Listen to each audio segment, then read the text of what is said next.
सनातन धर्म की जय। सनातन, जिसमें सभी का समावेश, जो सभी को मानता है, खुद भी एक जीने की कला जिसके अंदर है और दूसरों को भी जीने की कला सिखाता है, यानी कि जियो और जीने दो। इस प्रकृति को बढ़ाएं, हर जीव जंतु को, हर प्राणी को, हर पशु पक्षी की रक्षा करना, ये सनातन है। धर्म के मार्ग पर चलना, सत्कर्म के मार्ग पर चलना, ये सनातन है। पर जगह जगह आज के समय में वृक्षों को काटा जा रहा, प्रकृति को उजाड़ा जा रहा। और जो सबसे बड़ी बात मैं आपको कहने जा रहा था, आज मेरे दिमाग के अंदर बैठे बैठे चल रही थी। मैं कहीं पे किसी फंक्शन में गया था,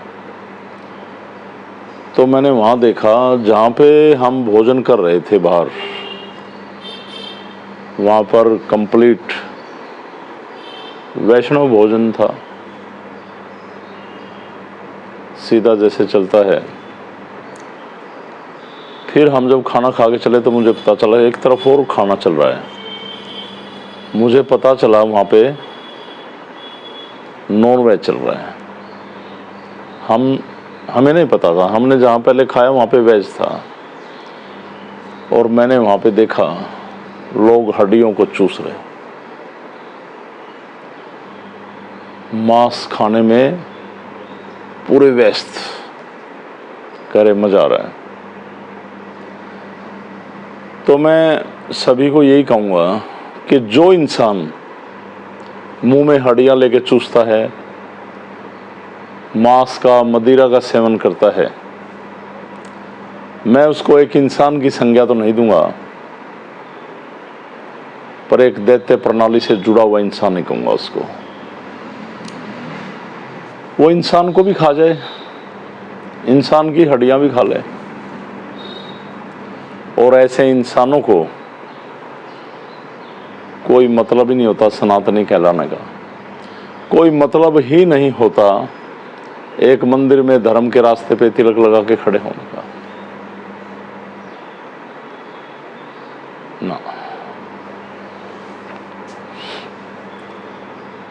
मांसाहार से बचें, ये देव भोग नहीं दैत्य भोग है। मैंने काफी जगह देखा कि काफी सारे लोग ऐसे क्रिया कांड कर रहे, वहां पे बलि दी जा रही है, पशुओं की, पक्षियों की, मुर्गे की बलि दी जा रही है, बकरे की बलि दी जा रही है। तो मैं वीडियो के माध्यम से तो ये आह्वान करूंगा, पहले भी मैं बोल चुका हूं कि ये बलि प्रथा बंद हो। कोई भी भगवान हमें विवश नहीं करता कि आप मेरे सामने किसी की जान ले लें, जीव हत्या कर दें, उस आत्मा से उसका आशियाना छीन लें जिसमें वो वास कर रही थी, उसको एक जिंदगी दे रही थी। आप एक किसी भी जीव जंतु पक्षी की देह को खत्म नहीं कर रहे, एक देवालय को उजाड़ रहे हैं। जैसा कि मैं आपको बताता आया हूं कि ये देह, ये शरीर, इसके अंदर आत्मा के रूप में परमात्मा विराजमान, ये देह नहीं देवालय है। तो उनके अंदर भी तो आत्मा वास कर रही है। तो क्या कर रहे हैं आप? इससे अगली बात, इंसान अपनी मेडिकल रिपोर्ट कराते हैं बार बार कि हमें कोई रोग तो नहीं, हमें कोई डिजीज तो नहीं, हमारे ब्लड में इन्फेक्शन तो नहीं, हमें कोई बीमारी तो नहीं। मैं आपसे एक बात पूछना चाहूँगा कि आप लोग होटलों में जाते हैं या अपने घर में कहीं भी, जो मांसाहारी लोग हैं, मांस का सेवन करते हैं, आपने जिस पशु पक्षी का मांस आप खा रहे हैं पका के, क्या उसकी मेडिकल रिपोर्ट कराई थी?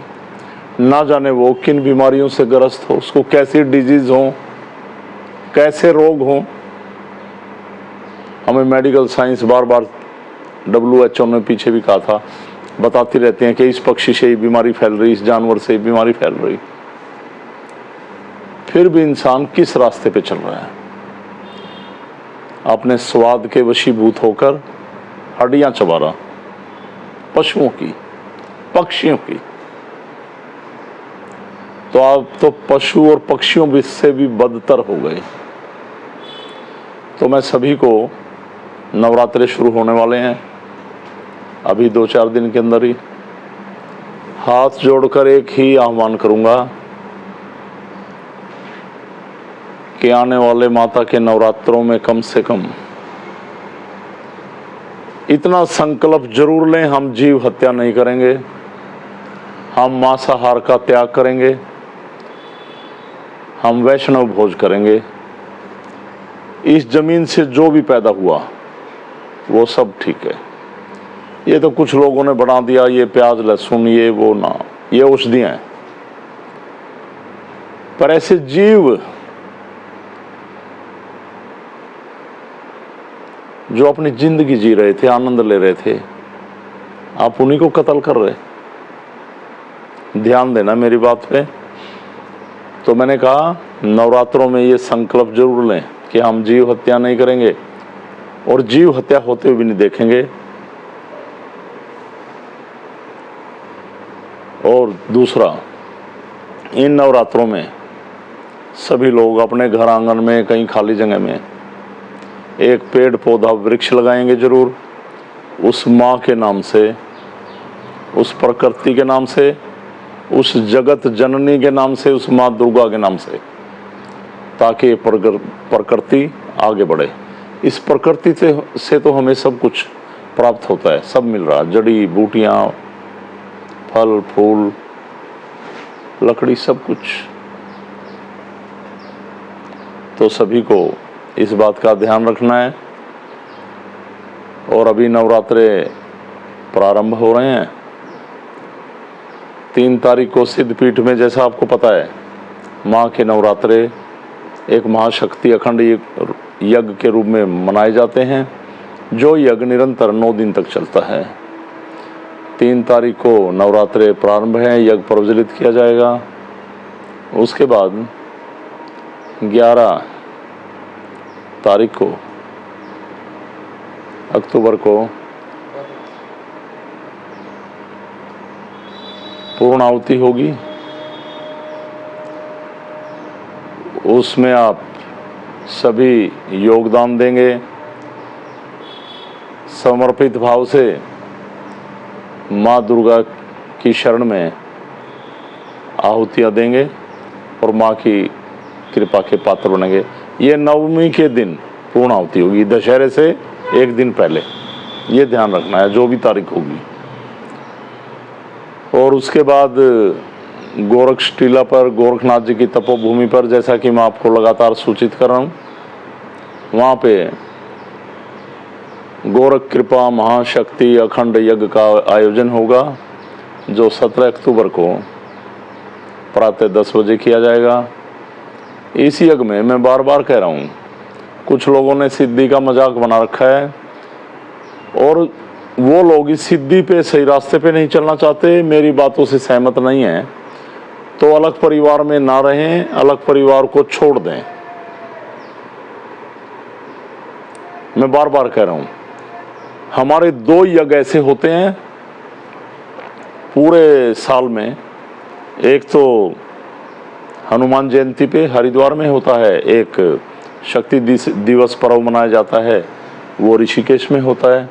वो तो जितने लोग जुड़े हुए हैं सभी के लिए अनिवार्य हैं, परिवार सभी सहित उन यज्ञ में जरूर जाया करें।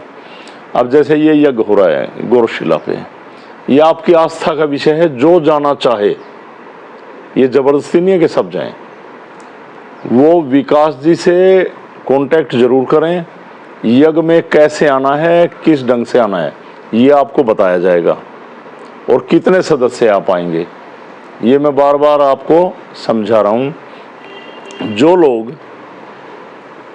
बिना सूचित किए विकास जी को, बिना समझे इस यज्ञ में पहुंच गए, कोई बुरा मत मानना, उनको यज्ञ में स्थान नहीं दिया जाएगा। कभी वहाँ पे कुछ लोग फिर अपनी बेइज्जती भी, हमारे यहाँ ऐसे हैं बहुत जल्दी बेइज्जती महसूस कर जाते हैं, कोई ज्ञान है नहीं, और ऐसे ही कुछ लोग अपने उम्र के बोझ मर रहे हैं, कुछ वैसे ही पता नहीं किस घमंड में हैं। तो ये स्थान सबके लिए बराबर है, कोई भी हो।